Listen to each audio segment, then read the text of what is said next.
Сәлеметсіздер ме? Аты-жөнім Кереев Әділбек. Лекция уақыты сейсенбі күні сағат 8-ден 10-ға дейін. Арман Жұмаділ тобы. Номер 2-ші сөз көркем шығарма.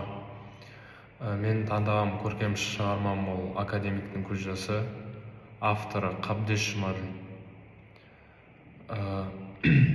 Бірінші кіріспеден бастасақ, қазақ халқының тарихында ұлттың тағдыры шешілген аса бір ауыр кезеңдер аз емес. Әсіресе 20 ғасырдағы ашаршылық, қуғын-сүргін, отаршылдық саясат, демографиялық апат ғасырлар бойы ұлттың дамуына орасан зиянын тигізген қайғылы оқиғалар болды. Біз бұл тарихты ресми құжаттардан, оқулықтардан біле түсінеміз. Алайда тарихта ең шынайы, ең жанды көрінісі көбіне көркем шығармаларда, ұлттың жүрегінен шыққан әдебиетте сақталады деп айта аламын. Осындай рухани жүк арқалаған туындылардың бірі қазақ әдебиетінің көрнекті жазушысы Қабдеш Жұмаділовтің академиктің көз жасы атты шығармасы деп айтамын.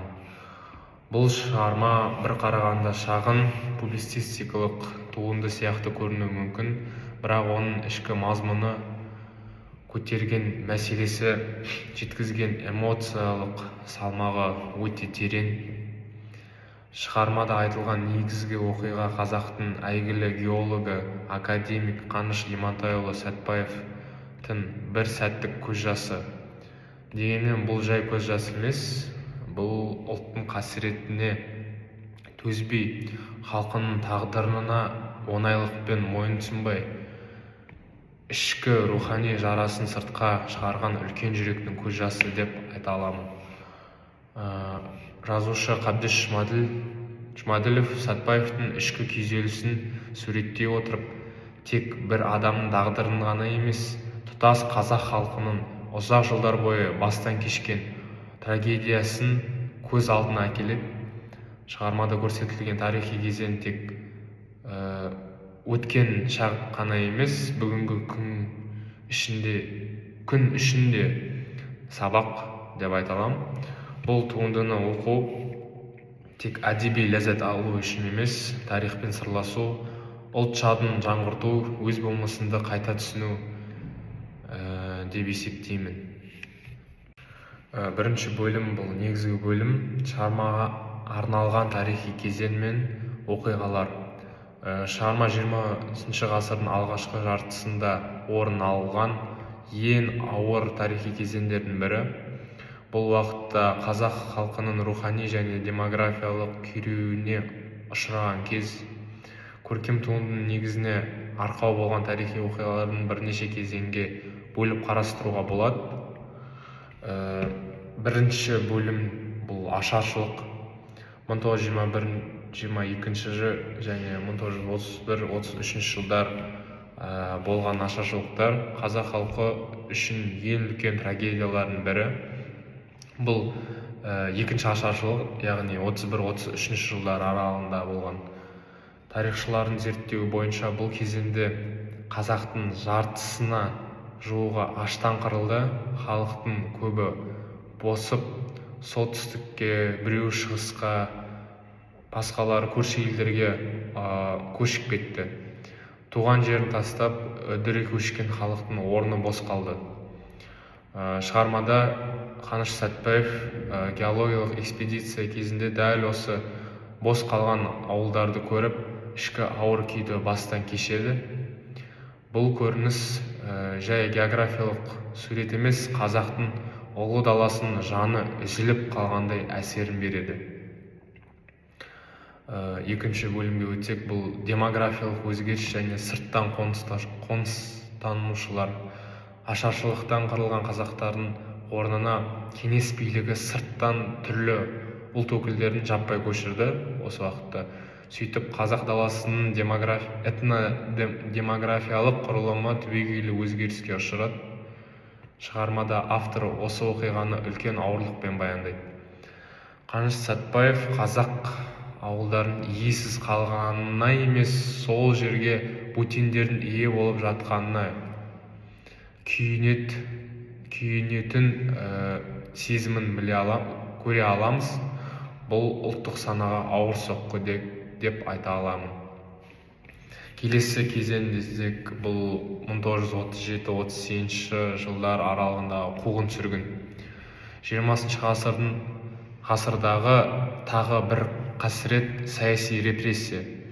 Қазақтың бетке ұстар зиялылары, ғалымдары, ұстаздары ұлтшыл деген жаламен атылып, сотталып, түрмеге жабылды.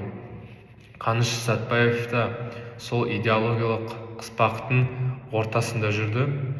Оның қызметі, айтқан ойы, жазған сөзі бәрі қадағаланып отырды. Жазушы осы ауыр кезеңді жанды мысалдармен көрсетеді. Ең соңғы бөлім — бұл қазақ ғылымының қалыптасу кезеңі. Шығармадағы Қаныш Сәтбаевтың бейнесі ғылымды сүйген, бірақ халқының тағдырына бей-жай қарай алмайтын тұлға екенін біле аламыз. Автор оның геологиялық еңбектері мен қазақ ғылымын дамытудағы рөлін ерекше атап өтеді. Қаныш Сәтбаевтың ғылым жолында басынан өткен қиындықтары мен кеңестік басқару жүйесінің қысымы, бюрократиялық бөгеттер деген заттарды барлығын шығармада түсіндіріп шығады. Келесі сұрақ — бұл негізгі идея ұлт қасіретін ұмытпау деп айта аламын. Автор қазақ халқы бастан кешкен қайғыны тарихтың шан басқан парағы емес, бүгінгі күннің де сабақ алатын тағылымы ретінде көрсетеді. Қазақ жеріндегі ашаршылық, халықтың босып кетуі — бұл ұмытылған сайын қайта қайталану қаупі бар трагедия. Орыстардың айтатын сөзі секілді, без прошлого нету будущего дегендей, қазақ халқы бұрынғысын ешқашан ұмытпау керек, бірақ онымен ғана шектелмеу керек. Екіншісі — бұл тұлғалық жауапкершілік мәселесі. Шығарманың негізгі идеяларының бірі зиялы азаматтың халық алдындағы жауапкершілігі. Қаныш Сәтбаев ғылым адамы бола тұра ел тағдырына селқос қарамайды. Ол әрбір қазақтың жоғын өз жүрегінен өткізеді. Шығарманы оқи отыра Қаныш Сәтбаевтың осы бейнесін айқын көрдім деп айта аламын. Ол өзінің мүмкіндіктеріне қарамастан, яғни сол кезде Ресейге көшіп, Ресейде ғылым академик болып, былай айтқанда проблемалардан қашудың орнына оларға қарсы тұрды. Яғни қиын кезде өз халқын, өз жұртына деген ықыласын білдірді. Келесі тақырып — бұл жер тағдыры, яғни ұлт тағдыры. Автор үшін қазақ даласы жай кеңістік емес, ол халықтың болмысы. Осы жерде шығармада айтып кетілгендей, Қаныш Сәтбаев Қазақстанның жерін, яғни ұлы даланы бос қалдырмай, сол жер астындағы пайдалы қазбаларды қазақ халқы үшін жұмыс істесін деп, сол жердегі кен орындарын ашуға атсалысып, құжаттар жинап, Мәскеуге өзі барып, ғылым министрлігіне өзі жолығып, былай айтқанда әрбір тесіктен мүмкіндіктерді іздеп, ең ақтығында қазақ халқы үшін деп кен орындарын ашып, оларды өзі жүргізіп, былай айтқанда тек қазақ үшін емес, бүкіл кеңес аумағы үшін өте көп еңбек сіңірген тұлға. яғни бұл жерде жер тағдыры, ұлт тағдыры деген тақырып жайдан жай емес. Келесі бұл рухани отаршылыққа қарсылық. Автордың қазақ жеріне сырттан келіп қоныстанушыларға қарсы емес, бірақ оның себебі қазақ халқының қырылып қалуы қайғылы шындық екенін көрсетеді. Бұл рухани отаршылдықтың тамырын ашып көрсететін мәселе. Яғни қазақ, бұл жерде ешкім қоныс аударушыларға қарсы емес. Біз қазақ халқы қонақжайлығын білдіріп, қалай бар мүмкіндіктерінше оларды қарсы алуға дайын, бірақ өздерінің жағдайлары мәз емес. Осы жер автордың былай айтқанда жүрегіне батады. Келесі бізде шығарманың бас кейіпкерлері. Шығармадағы ең басты кейіпкер біз айтып кеткендей Қаныш Имантайұлы Сәтбаев. Бұл бізде ұлы ғалым, академик, географ, геолог болған кісі. Оның бейнесі бірнеше қырынан ашылады бұл шығармада. Ең біріншісі бұл әрине ғалым тұлғасы ретінде. Сәтбаев ғылым жолын сүйген, еңбегімен қазақ геологиясын халықаралық деңгейге көтерген адам. Қаныш Сәтбаев Имантайұлы жас кезінде ғылымға құштар адам болған. Әкесі Имантай өте ауқатты, бай, би болса да, оның қасында қалмай Ресейге барып, білім алып, сол жерден тәжірибе жинап, анда-мында жүріп, ел аралап, жер аралап жүрген. Яғни осы жерден оның ғылымға құштарлығын, ізденісін көре аламыз. Келесі қыры бұл ұлт жанашыры. Ол халықтың тағдырын өз тағдырынан жоғары қояды. Қазақтың ашаршылықта қырылғанына, елдің қара шаңырағын шайқалуына жүрегі ауырған тұлға деп айта аламын. Шығармада Қаныш Сәтбаев өзінің экспедициясында келе жатқанда өзінің туған жеріндегі көрші ауылдарға соғып, сол жердегі қайғылы көріністі көріп, өте қатты қайғырды. Сол жерлерде балалық шағы өткен еді. Бұрында осы жерде мал жайылып, халық былай айтқанда еш уайымсыз өмір сүріп жүреді. Қазір қарасақ, ешбір тірі жан жоқ, не тірі мал жоқ. Дала түнеріп тұрғандай болып тұрады. Шығармада айтып кеткендей, осы жерден Сәтбаевтың ұлтына деген бір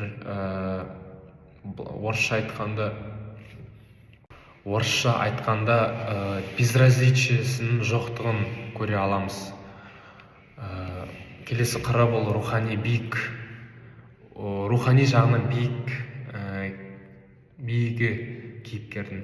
Ол үлкен жүректі, кең жүректі, терең сезімді, жан дүниесі нәзік адам. Көз жасы әлсіздігін емес, рухының биіктігінің белгісі деп айта аламын. Автор бейнесіне көшсек, біздің автор ол Қабдеш Жұмаділов. Осы оқиғаларды түп нұсқалы оқырманға түсінікті, қарапайым сөздермен жазған кісі дей аламын. Келесі сұрақ бізде шығармадағы салт дәстүрлер мен ұлттық таным. Шығармада нақты бір салт дәстүрлер көп суреттелмесе де, қазақ ұлтына тән рухани құндылықтарды байқай аламыз. Ең біріншісі бұл жерге деген құрмет, яғни қазақтың жері қасиетті. Бұл түсінік шығарманың басынан соңына дейін айтылады. Бұл жерде жердің, яғни ұлы даланың қазақ жеріне деген үлесін қосуы, яғни ата бабамыз сақтап қалған жер соңынан бізге қызмет еткені туралы баяндайды осы шығарма. Яғни қан төгілген жер кейін қан төккенге қызмет етті деп айта аламын. Аманат ұғымы. Қаныш Сәтбаев үшін халықтың аманаты басты құндылық екенін көре аламыз осы шығарманы оқу жолында. Келесі бұл үлкенді сыйлау, зиялыны құрметтеу. Қаныш автордың Сәтбаевқа деген құрметі ұлттық тәрбиенің көрінісі деп айта аламын. Келесі сұрақ бізде шығармадан алған танымдық жаңалықтар. Бұл жерде бірнеше танымдарды айта кетсек болады. Қаныш Сәтбаевтың ғылымнан бөлек азаматтық тұлғасын тану. Шығармада Сәтбаевтың тек ғылым адамы емес, сырттай қасиеттерін оқып біліп түсінуімізге болады. Одан келесі қазақ халқының 20 ғасырдағы қасіретін тарихи эмоциялық қырынан түсіне аламыз. Автор осы қайғылы апатты шығармада эмоция беру арқылы бір өзгеше мәнерде оқырманға түсіндіреді осы эмоцияны. Келесі бұл ұлттың не үшін қырылғанын, тарихи әділетсіздіктердің астарын сезіну. Осы кезде болған репрессия, шығармаларға қойылған шектеулерді қандай әділетсіз, яғни ұлт қайраткерлерінің не үшін қырылғанын, болмысыз зат үшін бастан кешкен қайғыларын сезіне аламыз. Ұлы адамдарында өкініш, шарасыздық, күйзеліс сәті болатынын көру. Осы сөзбен біз Қаныш Имантайұлы Сәтбаевтың да осы шығармада бір уақыттарда өзіне деген сенімсіздігін сезген шағында біле аламыз. Ол да адам болған соң өзіне деген сыны, өзіне деген сенімсіздігі қолынан істегісі келсе де қолында ондай мүмкіндік жоқ екеніне қайғыруы, осы сезімдерді көре аламыз. Тарихи жадының маңызы, ұмытылмау қажеттігі туралы айтып кеттік. Келесі бұл бізде мәнерлеп оқуға арналған 3 көркем үзінді осы шығармадан. Бірінші үзінді бұл Қаныш экспедициясы жолымен келе жатып, иесіз қалған бір ауылдың орнына аялдады. Жел гуілдеп тұр, кешегі қыбырлаған тіршіліктің бәрі өшкендей, сол сәтте академиктің жүрегінде бір нәрсе үзіліп кеткендей болды. Осы үзіндімен біз Қаныштың экспедиция бойында сезінген эмоциясын айқын түсінуге болады. Өйткені бұл ол өз туған жеріндегі ауылдарға соғып өтіп, сол жерде көріністі көріп, жүрегіне сол сәт қатты батады. Себебі кезінде сол жерлерде балалық шағы өткен еді. Кезінде қазақ халқы мал жайып, тату берекетте ешбір уайымсыз күн кешіп жүреді. Қазір қарасан, тіпті тірі мал жоқ аулаларда. тірі шанда жоқ, не жарықта көрінбейді үйлерден. Осы бейне Қаныштың үрейін тудырады шығарма бойы. Себебі бұл тек бір адам емес, бүкіл халықтың қайғысы деп айта аламын. Сол себепті осы үзіндіні таңдадым. Келесі үзінді бұл ашаршылықтан қырылған қазақтың орнына сырттан келгендер қоныстанып жатыр дегенді естігенде Қаныштың жан дүниесі тітіркенді. Бұл кең даланың иесі мәңгілікке өзгеріп бара жатқандай көрінді. Кеңес саяткерлері осы мүмкіндікті пайдаланып қырылған қазақтың, көшіп кеткен қазақтың жерлеріне басқа ұлт өкілдерін шет-шеттен көшіртіп, бізді былай айтқанда өз жерімізден ығыстырудың жолын, айла жолын жасады деп айта аламын. Осы кезде көбінің былай айтқанда жан дүниесі қатты ауыр соққыны сезді деп ойлаймын. Себебі біздің ата-бабамыз осы ұлы далаға аманшылығына, қазаққа қызмет етсін деп сақтап қалған, қан төккен, тер төккен жерлерін біз бір сәтте ғана жоғалтып жатырғанымыз әрбір адам үшін өте ауыр жағдай деп есептеймін. Үшінші үзінді Сәтбаевтың көзінен шыққан жалғыз тамшы ұлт жүрегінің шері еді. Бұл жас бір адамның емес, бір халықтың тағдырын ішке сыйдыра алмаған жүректен туған жас болатын деген үзінді. Осы сөздерден біз Қаныш атамыздың жүрегінің ішкі дүниесінің кеңпейілдігін айқын көре аламыз. Ол қандай жағдай болмасын еліне қызмет етті, барынша мүмкіндіктерді пайдаланды. Былай айтқанда из кожи вон лез деп айта аламын. Орысша айтқанда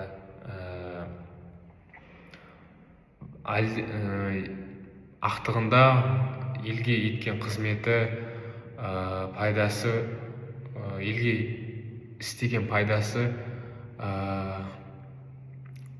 елге істеген жұмысы өз пайдасын көрді.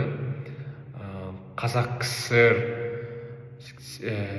кеңес аумағында кен өңдеу, кен шығарудан, тағы да басқа қырларынан озып шықты. Бұл біздің елімізге үлкен пайда әкелді. Келесі бөлім бұл шығарманы оқу кезіндегі сезімдер. Бұл шығарманы оқу барысында адам бірнеше эмоцияны бастан кешіреді. Айта кетсек, тарихқа деген мұң, қасірет сезімі, халықтың өткеніне деген аяныш, яғни халықтың бастан кешкен қайғылы трагедиясына деген аяныш. Қаныш Сәтбаевқа деген құрмет, ұлттың бір кездері қандай қиындық көргенін сезіп қынжылу, оған қоса өз халқының мықтылығына деген мақтаныш сезімі, қазіргі бейбіт заманның қадірін түсіну, осы эмоция ең маңызды деп ойлаймын.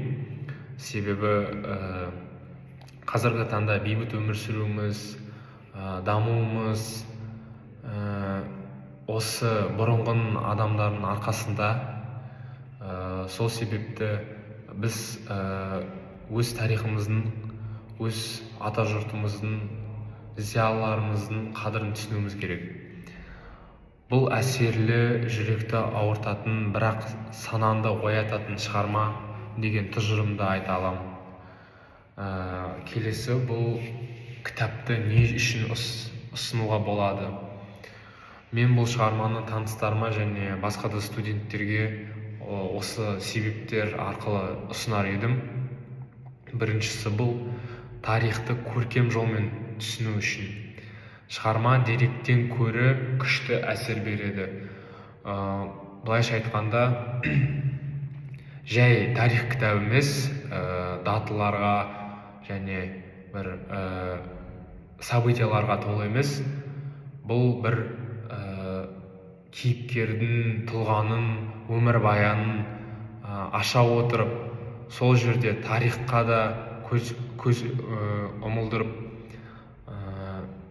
биографиялық жағында ашып, оқырманға ақпаратты жеңіл жеткізеді және оқуға да өте қызықты. Екінші, бұл ұлттық сана үшін. Отанды сүю бірнеше парақтан басталады. Шығарманы оқу бірінші беттен ақ адамды қызықтырды, өзімді. Бұл ұлттық сананы мен үшін көтерді десем де айта аламын. Келесі, бұл қазақ зиялыларының шынайы бейнесін тану үшін. Айтып кеткенде, осы шығарма арқылы мен өзім Қаныш Имантайұлы Сәтбаевтың жаңа бейнеден көре алдым. Бұл тек жай академик географ ретінде емес, оны адам қырынан қарапайым Қаныш ретінде таныдым десем болады. Эмоциялық тереңдік үшін шығарма жүректі қозғайды. Ең соңғы ұсыныс бұл тарихи сананы қалыптастыру үшін. Ұлттың өткенін білмей болашақ жоқ деп айта аламын. Келесі бөлім бұл бізде автор туралы мәлімет. Академиктің көз жасының авторы бұл Қабдеш Жұмаділов. Өмір сүрген жылдары 1936-2021 жылдар. Ол қазақ әдебиетінің алып тұлғаларының бірі. Халық жазушысы, тарихи роман жанрлерінің классигі, Соңғы көш, Тағдыр, Дарабоз сияқты әйгілі шығармалардың авторы. Көші-қон, ұлт тарихы, шекара тағдыры, рухани отарлау мәселелерін көтерген қаламгер. Яғни осы тақырыптарда өте көп еңбек сіңірген. Шындықты ашық айтуымен танылған батыл жазушы. Академиктің көз жасы оның публицистикалық, тарихи және көркемдік қырларын біріктірген ерекше туындысының бірі. Қорытындыға келсек, Қабдеш Жұмаділовтің академик көз жасы көркемдігі терең, ұлттық жаны бар, тарихи сананы жарқыратып көрсететін айрықша шығарма. Бұл туындыны оқи отырып, біз тек Қаныш Имантайұлы Сәтбаевтың қасіретін емес, ұлттың ғасыр бойы жарасын көреміз. Оның көз жасы қазақ халқының жүрегіндегі өшпейтін жараның белгісі. Бұл шығарма ұлтқа қызмет етудің, тарихты түсінудің, өткенді құрметтеудің жарқын үлгісі. Өткенді ұмытпаңдар, халықтың қасіреті ұрпаққа ескерту деген ойға шақырады деп айта аламын осы шығарма. Жалпы осы шығарма өзіме қатты ұнады. Оқуы жеңіл, түсіну үшін қарапайым сөздермен жеткізілген. Баршаңызға кеңес беремін осы шығарманы оқуға.